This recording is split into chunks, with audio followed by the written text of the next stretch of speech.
Because there's been some big news stories this week, gentlemen. Obviously, we've had the big announcement that on December 23rd, Anthony Joshua's back in action. Deontay Wilder's back in action. Sadly, they're not fighting each other, but they're on the same card. And the card itself, from a big name point of view, Carl, looks attractive. Maybe there's some fights there that we all wanted to see. They're not going to materialise right now, but it feels to me that Saudi Arabian influence on the heavyweight division, this is a step in the right direction, and hopefully in 2024 these guys are actually going to all start fighting each other. Yeah, well, hopefully it is a step in the right direction. But I was looking back on the calendar, and there was an interview and a couple of interviews actually with Anthony Joshua and Deontay Wilder as well. It was 2018, and this fight was being made. So you know, over 5 years ago now, and we've been waiting. And they're both. I mean, the general consensus, these two should be fighting each other. But I can see what they're doing. Is it Anthony Joshua not really? Because if he was making the right noises to Eddie Hearn, his promoter, and saying, listen, this is the fight I want to fight him. Like I told him when I fought Lucian Bute, he was saying, no, don't fight him. You'll earn the same money fighting somebody who's a bit of a journeyman just to get you back on the UK soil. You've not been on Sky for a few years. You've been in Super 6. And I was like, no, I want to go straight in there with Bute. I want a world title. And that was speculating to accumulate. You lose money, but you back yourself. You're coming off the back of world level fights. Why do you want to go backwards? Sometimes you need a warm-up fight. You come off a bad loss, as Anthony Joshua did. But he's had his Helenius and he's had his Benjamin Franklin. And I just think that these two should be getting it on. But I'm not going to totally write off the Wallin fight, because Otto Wallin, I watched the fight back again a couple of days ago, and against Tyson Fury. And although Tyson Fury didn't look like he was really taking it that seriously, he's still a big hard lump who's he knows his way around the ring. Obviously we know Tyson Fury can fight.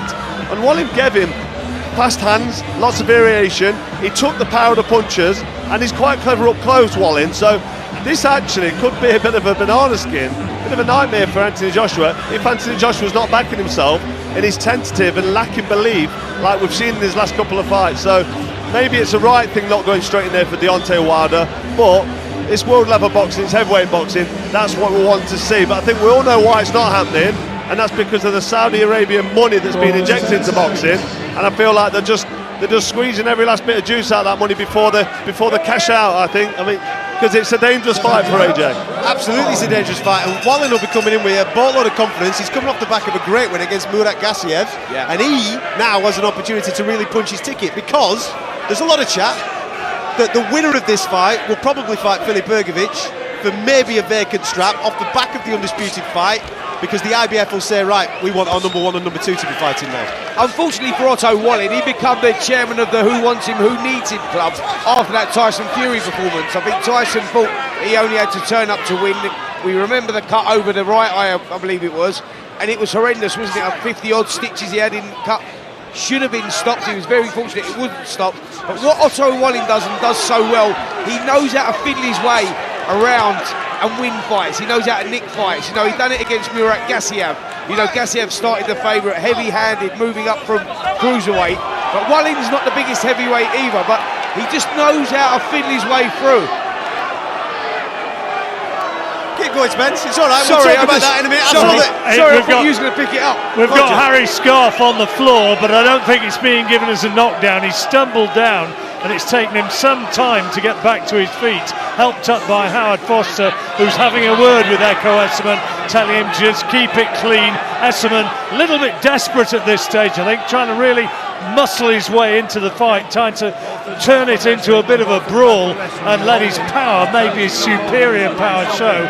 But both fighters being spoken to by Howard Foster, and at the moment this one is very much in the mixer. It's not going one way or the other, it's on a knife edge.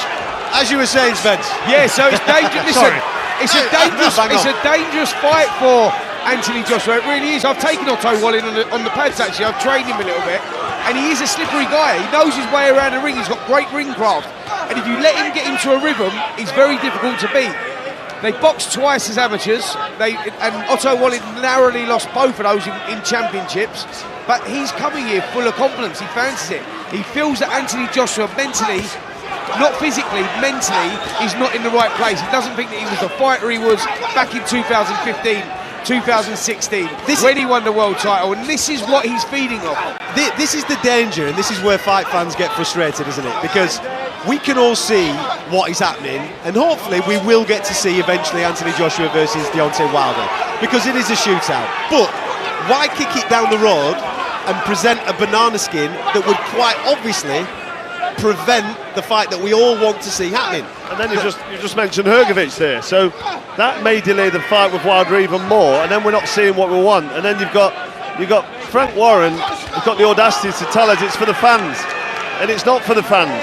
It's for the Saudi money. Let's just make it clear, because if it was for the fans, one, it'd be in Britain, and two, it'd be against Deontay Wilder. People struggle to get out to Saudi Arabia in a cost of living crisis. Going out there, people don't particularly, and I don't want to speak for everybody, because me myself, I'm sober, like my brother, 8 years in sobriety. I don't drink, but when you go out there, a lot of fans go out there to have a good time, let the hair down, relax, have a drink, and watch the fights. And people find it difficult to go over there and have a good time, but they're out there for one thing and one thing only, and that's the bottom line, the money.